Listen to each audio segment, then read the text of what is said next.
بسم الله الرحمن الرحيم. الحمد لله والصلاة والسلام على سيدنا رسول الله وعلى آله وصحبه ومن والاه.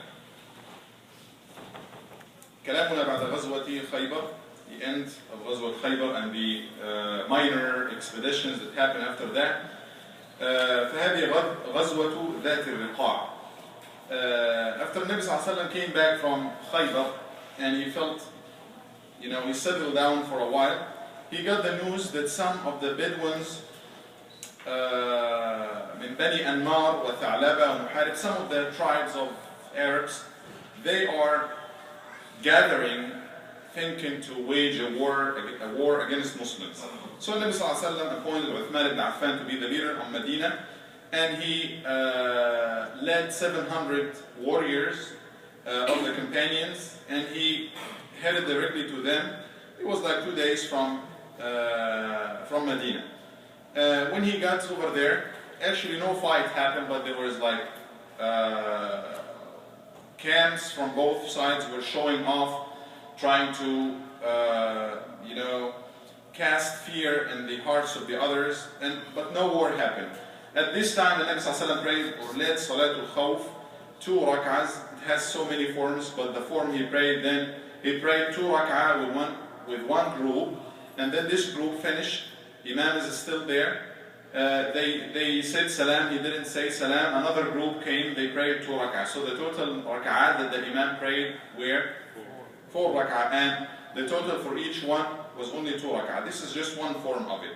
حتى ألقى الله الرعب في قلوب العدو فتفرق جمعهم, until Allah subhanahu wa ta'ala cast fear in the heart of the enemy and they just like fled. And the Nabi sallallahu alaihi wasallam came back to Medina with no war. It was called Thaat-Ar-Riqaa.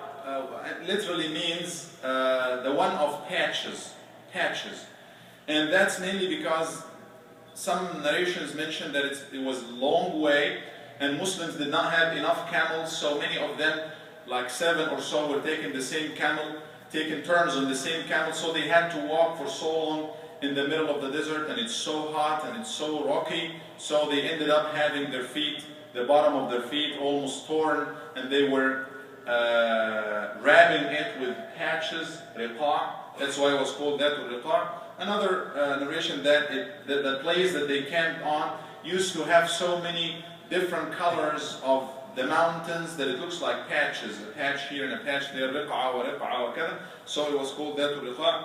Anyway, something happened in the way back when Nabi sallallahu alaihi wasallam was in his way back, and they had to stop somewhere to take rest in the middle of the day. So the army stopped at certain valley, and everybody tried to find a little bush or a little tree to sleep under, to take rest in the middle of the day, in the heat of the summer or the heat of the sun. So the Nabi sallallahu alaihi wasallam had to get rid of his armor and his sword. He hung it on one of the trees, and he slept. When he was like this, a man came and he took the sword, a man from the mushrikun, the enemy, came and took the sword of the Prophet ﷺ, and he woke up then. The man said, "Atakhafuni, are you afraid of me?" He said, "No." And the Nabi was so calm. قال من يمنعك مني? Who protected you from me now? قال Allah. He said, Allah sallallahu alaihi wasallam. So much certainty, yaqeen and iman and faith with somebody having the sword unleashed in his face, and he's just like sleeping or laying down, and he said nothing. No, I'm not fearful of you, and Allah will protect me. When he said that, the man just froze on the spot, so much so that the sword just fell off his hand, and the Nabi sallallahu alaihi wasallam took it, and he said, وَمَنْ يَمْنَعُكَ مِنِّي? Now, who protects you against me? قال يا محمد كن خير آخذ. بدأ يقول نعم. يا محمد كن خير آخذ, be better than me. And النبي صلى الله عليه وسلم يعني كأنه ربت على كتفيه وكذا وقال اجلس فجلس. He said, عليه الصلاة والسلام, he showed him mercy and he kind of tapped him, and he sat down. The companions at this moment, they came, and Nabi Sallallahu mentioned the story. You know what happened? This man happened. This and this happened. He said, Ya Rasulullah, Nabi Sallallahu presented Islam to him. He showed like no interest in Islam. He did not accept Islam. He didn't do anything to him, alayhi salatu wasalam. But the man gave the promise that I am not going to fight against you, and I'm not going to be with any group who is fighting against you. He gave that promise. And the Nabi sallallahu set him free. He did not force him to accept Islam or anything. He did not even punish him, even though he was just about to kill him right now. But it's fine. When it comes to his right, والسلام, he will forgive it. It was a golden chance that you accept Islam or else we will deal with you justly, like you were trying to kill me. But he didn't do nothing of these. So the man, when he came to his people, كان اسمه غورث بن عبد العزى فيما أظن. He came to his people and he said, جئتكم من عند خير الناس. I came to you, when he came to his people, I came to you from the best of people. Narrations did not mention whether he accepted Islam or not. So, إنك لا تهدي من أحببت. You do not guide whomever you like. Allah guides whomever he likes. ولكن الله يهدي من يشاء. So, he gave him da'wah in the best way, and then accepting Islam or not is on Allah subhanahu wa ta'ala. Most of the Ahlul Maghazi, the historians who collect the history of Islam, they mention this ghazwa as happening at year 4.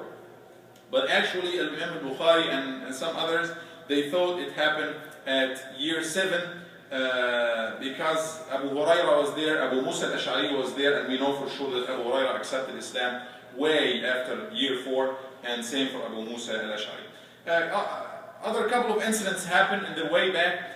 Jamal Jabir, the camel of Jabir ibn Abdullah, his father passed away or martyred, مات شهيدا في أحد, and he had so many sisters, like 7 sisters that he was taking care of, and he didn't have much money, so his camel was so weak, and he was coming at the tail, at the back, and Nabi Sallallahu Alaihi Wasallam, passed by him, and he saw him fighting to just get his camel walk. He said, Ya Jabir, what's wrong with you and your camel? He said, Ya Rasulullah, just like you see, my camel is not helping me, my car is almost dying.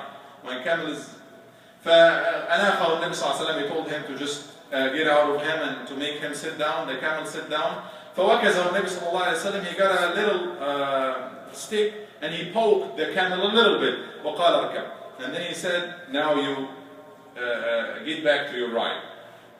قال it was racing even al-Qaswa, even the camel of Nabi Sallallahu Alaihi Wasallam. The camel of Nabi Sallallahu Alaihi Wasallam that he is riding was the best. So later on, after Nabi Sallallahu Alaihi Wasallam did that, it was even racing with the camel of Nabi Sallallahu Alaihi Wasallam, and he was the first person to make it to Medina before anybody else. The other story that happened, قصة عباد ibn Bishr wa Ammar ibn Yasir. In the way back, it was night time. Everybody has to take rest, and Nabi Sallallahu Alaihi Wasallam appointed 2 people to be في الحراسة, guarding the entire army. They have nothing to do but to stay in the night and to guard. So, so you don't know, maybe somebody will come and attack or something. So one of them took his turn and he started praying, Abbad ibn Bishr, and Ammar ibn Yasir, he said, well, I will take some rest. Like they took turns. Abbad ibn Bishr is standing up and praying and reciting surah from the Quran, and one of the enemies was coming after Muslims, and he saw him standing and he shoot an arrow on him. First arrow, and it got to Abbad ibn Bishr, to his body, and he felt it, but he was praying, and he almost like ignored it. Try to imagine, that's a spear, that's like not easy, it's not like a little thorn, that's a spear or an arrow. It was not only one, he shooted the second one, and even the third one. By this time, Abbad almost came to the end of his prayer, and he had to either finish it or cut it. And then, when he was about to faint out or something, a lot of blood is coming out, he woke up Ammar ibn Yasir. وقال والله, I did not wake you up because I felt pain or anything, but had it not been for the fact that the Prophet ﷺ appointed me to be guarding, the army, and I was afraid that I might faint out or something, and this man will come to attack, I would have never woke you up. فيعني قال له لما لم توقظ, why didn't you wake me earlier, and so on. Subhanallah, he was busy with the Quran. These people, he was probably, we're saying that they were walking for so long and they were so much tired and walking in the desert, and then at the end of the night they are praying and they are enjoying Quran. And this is what made the difference in their life. Quran was part of their life. He is enjoying the surah. That's not a movie, that's the reality, that happened. Somebody is standing an arrow, and the second arrow, and the third arrow, and he is busy with the Quran, and he didn't want to stop reading the surah that he was reading. Subhanallah. Very quickly, because we don't want to take too long, Al-Qadaa. It was almost almost a year after the treaty that the Nabi Sallallahu Alaihi Wasallam signed with Quraysh. And there was an item from this treaty that after 1 year, what's going to happen? They would return to visit the Kaaba and make Umrah. كان في ذي القعدة. They came year 7, we're still at year 7 after Hijrah, which was 1 year after Al-Hudaybiyah and signing up of the treaty.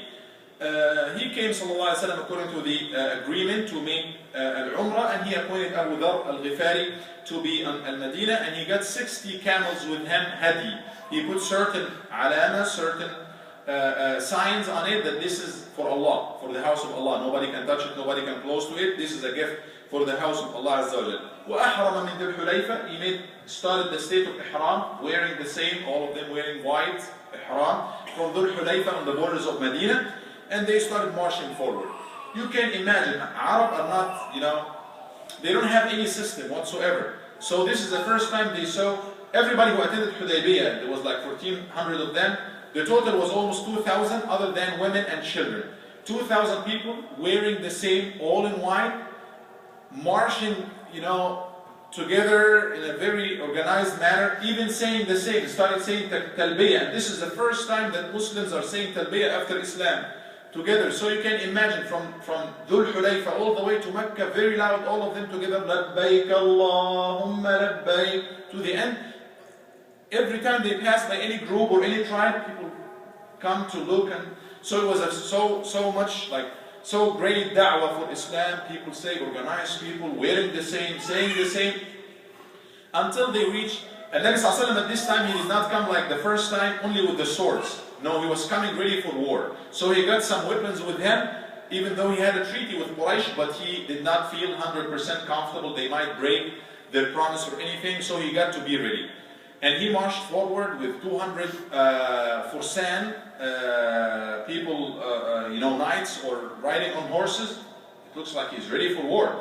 When he reached close to Medina, at certain valley, Ya'juj, excuse me? It reached Mecca. When he reached close to Mecca, the Meccan people they got the news that he is having a lot of weapons. They sent somebody, said, Ya Muhammad, ما عهدناك غدارا لا صغيرا ولا كبيرا. We have never known nothing of you as being a betrayal or a betrayer. You betray, no. Not as young or as old. Now you're coming like with a lot of weapons, even though we agreed that you come to Mecca with just the swords or the regular weapons, not with all of these heavy artillery. He said, and who told you? I'm coming, I'm fulfilling it, the promise. And the plan of the Nabi Sallallahu Alaihi Wasallam is he appointed 200 of the companions to stay in this same valley close to Mecca with all the weapons.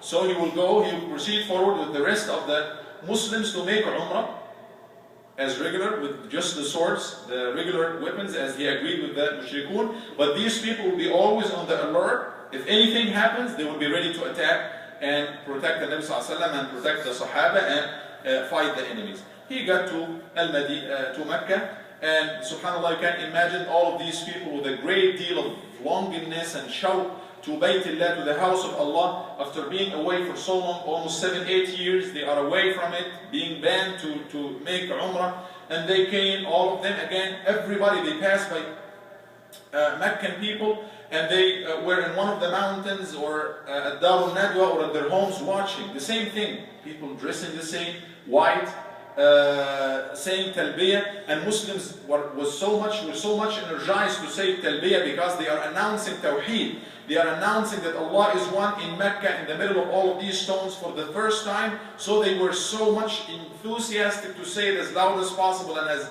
organized as possible. Everybody is watching. And it looks like it left or led a great impression on the Meccan people at this time, seeing that. They made the Umrah alayhi salatu wassalam. Rumors started going on that these people were affected by the fever of Al-Madinah and they were so weak, and let's see how weak they are. So when Nabi Sallallahu Alaihi Wasallam came to know about that, قال رحم الله امرأ أراهم من أنفسه ومن نفسه قوة. May Allah have mercy on somebody who showed them strength of himself. And he started, sallallahu alayhi wa sallam, استلم الحجر بمحجنه. He started pointing out to Al-Hajar with his stick, and he told the Sahaba, he did it himself first thing, uncovering his right shoulder, and he started making harwala, jogging, in front of them, and the Sahaba, he told the Sahaba to do the same. All of them, they uncovered the right shoulder, and they were running. When seeing that, the people of Mecca, they said, يعني نراهم أجلد من كذا وكذا. Those are the people you saw. You said they are weak, and we see them very strong. They are walking, like jogging and running like so strong. فحتى انتهى النبي صلى الله عليه وسلم، وفي بقائه، في مدة بقائه، عقد على ميمونة. ميمونة بنت الحارث was the wife of, according to some narrations, wife of Hamza ibn Abd al-Muttalib, and Hamza martyred long time ago, and she was by herself, and she was only 26 years old. And Nabi صلى الله عليه وسلم proposed to her at this time. كانت أخت الفضل. الفضل عبد الله بن عباس، زوج العباس. الفضل, the wife of Al-Abbas and the mother of Abdullah ibn Abbas. This lady Maymuna was her sister, so she was the aunt of Abdullah ibn Abbas. And Nabi sallallahu alaihi wasallam proposed to her, and she was the last one that the Nabi sallallahu alaihi wasallam got married to.